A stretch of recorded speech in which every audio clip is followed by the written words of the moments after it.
ബിസ്മില്ലാഹിർ റഹ്മാനിർ റഹീം.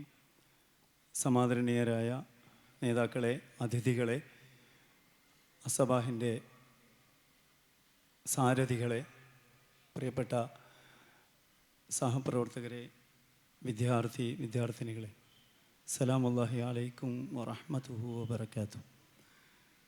ഈ പൂർവ വിദ്യാർത്ഥി, അധ്യാപക, സ്ഥാപന മേധാവികൾ, രക്ഷിതാക്കൾ, നാട്ടുകാർ എല്ലാവരും നിറഞ്ഞു നിൽക്കുന്ന ഒരു സദസ്സിൽ പങ്കെടുക്കണമെന്ന് ഇതിൻ്റെ ഇപ്പോഴത്തെ സാരഥി മുജീബ് ക്ഷണിച്ചപ്പോൾ വളരെ സന്തോഷം തോന്നി. എല്ലാവരെയും ഒരുമിച്ച് കാണാനുള്ള ഒരു അവസരമാണല്ലോ അത്.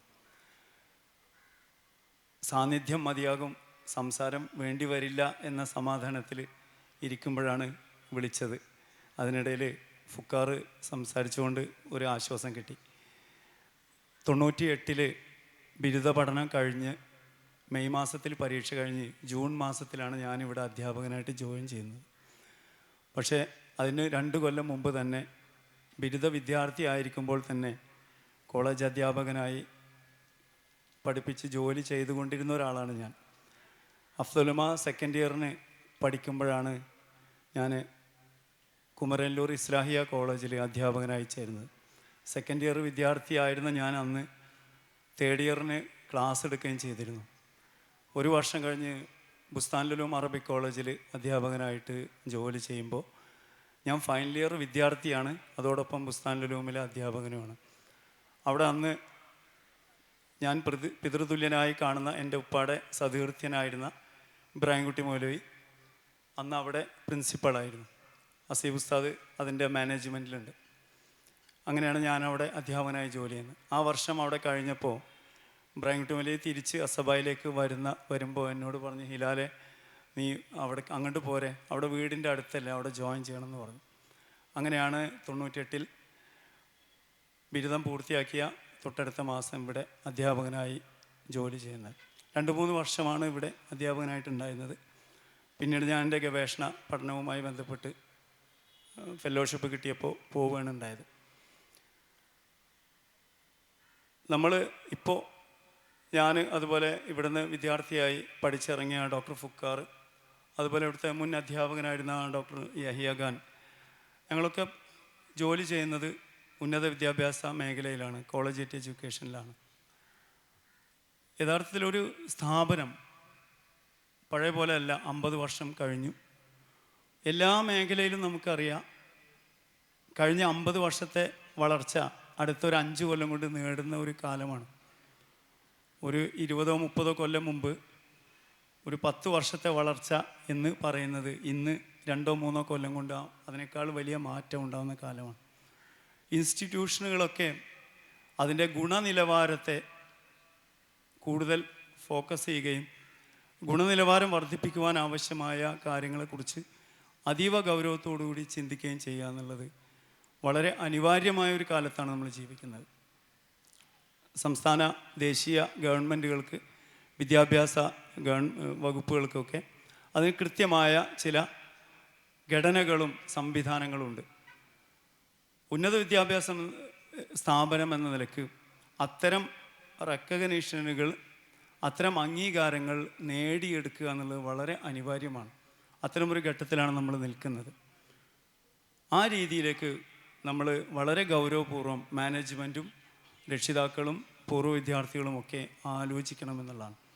ഒന്ന്, UGCയുടെ NAAC എന്നുള്ള അക്രഡിറ്റേഷൻ വളരെ അനിവാര്യമാണ്. അത്തരം ഒരു അക്രഡിറ്റേഷൻ പ്രോസസ്സിലേക്ക് ഒരു വിദ്യാഭ്യാസ സ്ഥാപനം ഇനിയും ചിന്തിച്ചിട്ടില്ല എന്ന് പറയുന്നത് ആത്മഹത്യാപരമാണ്.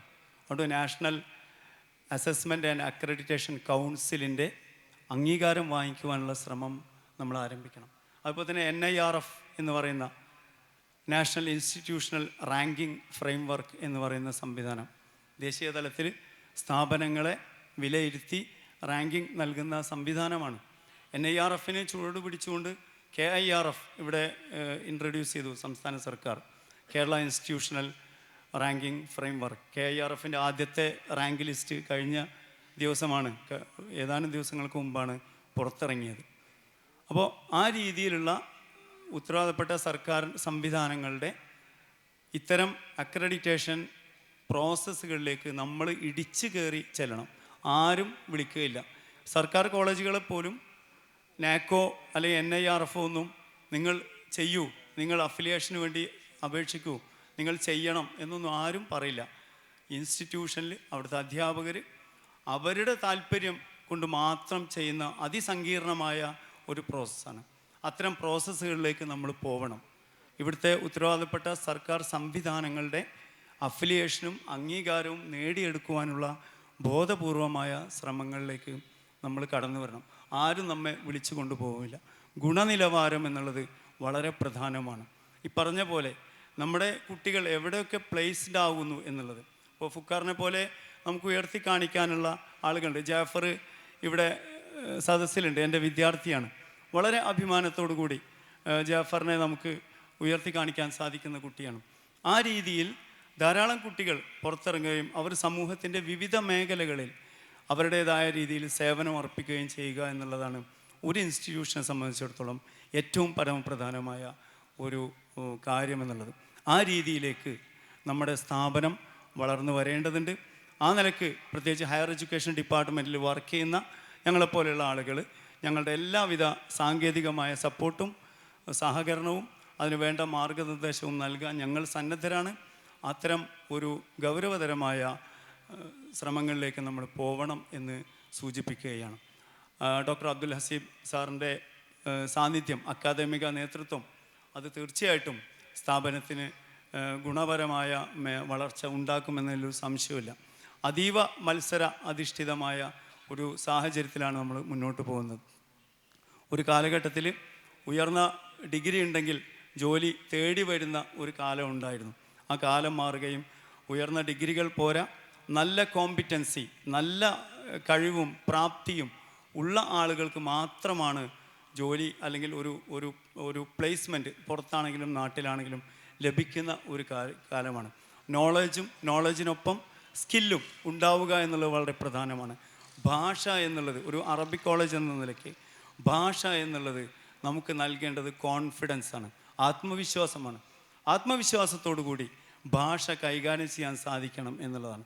3 ഭാഷകൾ നല്ല തെറ്റില്ലാതെ, മലയാളവും അറബിയും ഇംഗ്ലീഷും തെറ്റില്ലാതെ എഴുതാനും വായിക്കാനും സംസാരിക്കാനും ഉപയോഗിക്കാനുമുള്ള മിനിമം ക്വാളിഫിക്കേഷൻ നമ്മുടെ കുട്ടികൾക്ക് ഉണ്ടാവണം. ആ രീതിയിലേക്ക് വളരണം. അതുപോലെ തന്നെ റെഫറൻസ് സംസ്കാരം, റിസർച്ച് സംസ്കാരം, ഗവേഷണ സംസ്കാരം നമ്മുടെ കുട്ടികൾ വളർന്നു വരേണ്ടത്. ഉന്നത വിദ്യാഭ്യാസം കേവലം കുറേ പുസ്തകങ്ങളുടെ പാരായണം എന്നതിനപ്പുറത്തേക്ക് ഗവേഷണാധിഷ്ഠിതമായ പഠനം എന്നൊരു സങ്കല്പമാണ് മുന്നോട്ട് വെക്കുന്നത്. ആ രീതിയിലുള്ള ഗവേഷണാധിഷ്ഠിതമായ ഒരു വിദ്യാഭ്യാസ രീതി, ബോധന രീതി, പഠന രീതി നമ്മുടെ കുട്ടികളിലേക്ക് കടന്നു വരേണ്ടതുണ്ട്. അതിനാവശ്യമായ രീതിയിലുള്ള ബോധന രീതികൾ നമുക്ക് ആവിഷ്കരിക്കാൻ കഴിയണം. അത്തരം ഗുണനിലവാരത്തിൽ ഊന്നിക്കൊണ്ട് നമ്മുടെ വരും വർഷങ്ങളിലേക്കുള്ള പദ്ധതികൾ തയ്യാറാക്കണമെന്ന് സാന്ദർഭികമായി മാനേജ്മെൻറ്റിനോട് ആവശ്യപ്പെടുകയാണ്. അതിന് എല്ലാവിധ സപ്പോർട്ടും പൂർവ്വ വിദ്യാർത്ഥികൾ, പൂർവ്വ അധ്യാപകർ, അതുപോലെ തന്നെ രക്ഷിതാക്കൾ എല്ലാവരുടെയും പിന്തുണ അതിനുണ്ടാവണമെന്ന് സാന്ദർഭികമായി ഉണർത്തിക്കൊണ്ട് ഈ പരിപാടിക്ക് ക്ഷണിച്ചതിലുള്ള എല്ലാവിധ ആദരവും നന്ദിയും അറിയിച്ചുകൊണ്ട് സ്ഥാപനത്തിൻ്റെ മുന്നോട്ടുള്ള വളർച്ചയിൽ സാങ്കേതികവും അക്കാദമികവുമായ എല്ലാവിധ പിന്തുണയും അറിയിച്ചുകൊണ്ട് ഞാൻ അവസാനിപ്പിക്കുന്നു. വആഖിർ ദഅവാന അനിൽ ഹംദുലില്ലാഹി റബ്ബിൽ ആലമീൻ. അസ്സലാമു അലൈക്കും വറഹ്മത്തുള്ളാഹി വബറകാതുഹു. അലുമിനി മീറ്റിൽ നമ്മൾ അഭിസംബോധന ചെയ്ത ഡോക്ടർ ഹിലാൽ ഐറൂർ, അദ്ദേഹത്തിന് വളരെയധികം നന്ദിയും കടപ്പാടും